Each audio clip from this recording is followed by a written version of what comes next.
Yogyakarta disebut kota budaya dan kota pelajar, tapi ada satu fakta mencolok yang sering luput. Hampir seluruh aktivitas ekonominya dijalankan oleh warga lokal, tanpa ketergantungan pada pekerja asing. Yogyakarta sering disebut sebagai kota budaya, kota pelajar, dan kota yang penuh dengan kearifan lokal. Namun, ada satu hal yang mungkin jarang disadari oleh banyak orang, terutama mereka yang datang dari luar negeri atau bahkan dari negara tetangga seperti Malaysia. Ketika seseorang berjalan menyusuri jalanan Yogyakarta, khususnya di kawasan wisata seperti Malioboro, akan terlihat sebuah fenomena yang cukup mencolok. Hampir semua aktivitas ekonomi dijalankan oleh masyarakat lokal, dari pedagang kaki lima, penjaga toko, pelayan restoran, hingga pekerja kebersihan di hotel, semuanya didominasi oleh orang Indonesia sendiri. Hampir tidak terlihat kehadiran pekerja asing seperti yang lazim ditemukan di kota-kota besar lain di kawasan Asia Tenggara. Pengalaman ini menjadi sangat kontras jika dibandingkan dengan situasi di Kuala Lumpur.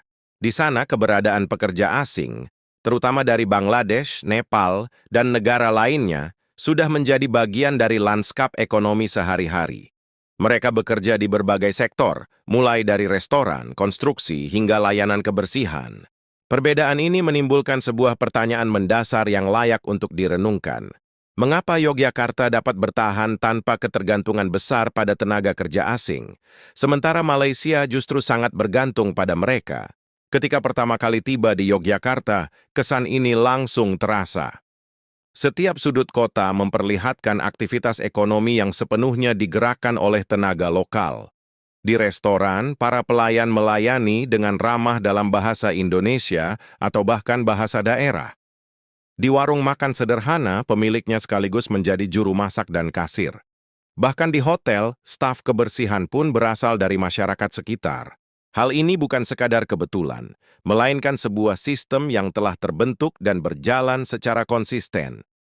Jika kita melihat lebih dekat di kawasan Malioboro, yang merupakan salah satu pusat pariwisata paling terkenal di Yogyakarta, fenomena ini menjadi semakin jelas.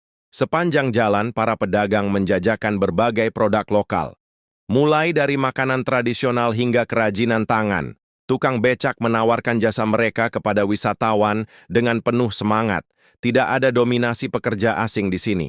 Semua kegiatan ekonomi tampak berjalan dalam satu ekosistem lokal yang kuat dan saling terhubung. Sebaliknya, jika kita berjalan di kawasan seperti Bukit Bintang atau Petaling Street di Kuala Lumpur, pemandangan yang berbeda akan langsung terlihat. Banyak pekerja di restoran, toko, dan bahkan sektor lainnya berasal dari luar negeri. Dalam beberapa kasus bahkan lebih mudah menemukan pekerja asing dibandingkan pekerja lokal. Hal ini mencerminkan adanya perbedaan mendasar dalam struktur tenaga kerja antara kedua wilayah tersebut. Salah satu faktor penting yang menjelaskan perbedaan ini adalah sistem gaji dan biaya hidup. Di Yogyakarta, rata-rata gaji untuk pekerjaan di sektor layanan, seperti pelayan restoran berkisar, kedua 5 juta per bulan. Jika dikonversi ke mata uang Malaysia, jumlah ini memang terlihat kecil. Namun, angka tersebut harus dilihat dalam konteks biaya hidup di Yogyakarta yang relatif rendah. Harga makanan misalnya masih sangat terjangkau, satu porsi makanan lengkap dapat dibeli dengan harga yang jauh lebih murah dibandingkan di kota besar lain. Biaya sewa tempat tinggal juga relatif rendah, begitu pula dengan biaya transportasi. Dengan kondisi seperti ini, gaji yang mungkin tampak kecil secara nominal sebenarnya cukup untuk memenuhi kebutuhan hidup sehari-hari. Bahkan dalam banyak kasus, pekerja masih dapat menabung atau membantu keluarga mereka. Sistem ini menciptakan keseimbangan antara pendapatan dan pengeluaran, sehingga masyarakat lokal tetap mampu bertahan tanpa harus bersaing dengan tenaga kerja asing yang lebih murah. Sebaliknya, di Malaysia, meskipun gaji pekerja asing bisa mencapai sekitar Rp1.000 per bulan, biaya hidup yang tinggi membuat situasinya menjadi berbeda. Harga makanan, sewa tempat tinggal, dan biaya transportasi semuanya lebih mahal. Selain itu, sebagian besar pekerja asing mengirimkan sebagian besar pendapatan mereka ke negara asal. Hal ini berarti bahwa uang yang mereka hasilkan tidak sepenuhnya beredar dalam ekonomi lokal. Dari sudut pandang ekonomi, kondisi ini dapat menyebabkan kebocoran dalam sistem. Uang yang seharusnya berputar di dalam negeri justru keluar dalam bentuk remitansi. Jika jumlah pekerja asing sangat besar, Dampaknya terhadap ekonomi nasional tentu tidak bisa diabaikan. Sebaliknya di Yogyakarta, karena sebagian besar pekerja adalah masyarakat lokal, uang yang mereka hasilkan akan dibelanjakan kembali di lingkungan sekitar. Mereka membeli makanan dari pedagang lokal, menyewa tempat tinggal dari pemilik lokal, dan menggunakan jasa dari sesama warga. Hal ini menciptakan siklus ekonomi yang berkelanjutan dan memperkuat komunitas. Selain faktor ekonomi, aspek lain yang tidak kalah penting adalah mindset atau cara pandang terhadap pekerjaan. Di Yogyakarta, banyak orang memandang pekerjaan sebagai sesuatu yang bernilai selama itu, halal dan memberikan penghasilan. Tidak ada stigma yang kuat terhadap pekerjaan di sektor layanan, seperti pelayan restoran atau barista. Bahkan tidak jarang ditemukan lulusan perguruan tinggi yang bekerja di sektor ini tanpa merasa malu. Mereka melihat pekerjaan tersebut sebagai kesempatan untuk belajar, mengembangkan keterampilan, dan memperoleh pengalaman. Sebaliknya, di beberapa tempat lain termasuk Malaysia, terdapat kecenderungan untuk mengkategorikan pekerjaan tertentu sebagai pekerjaan kelas bawah atau pekerjaan yang tidak diinginkan. Istilah seperti pekerjaan 3D, dirty, dangerous, dan difficult sering digunakan untuk menggambarkan jenis pekerjaan ini.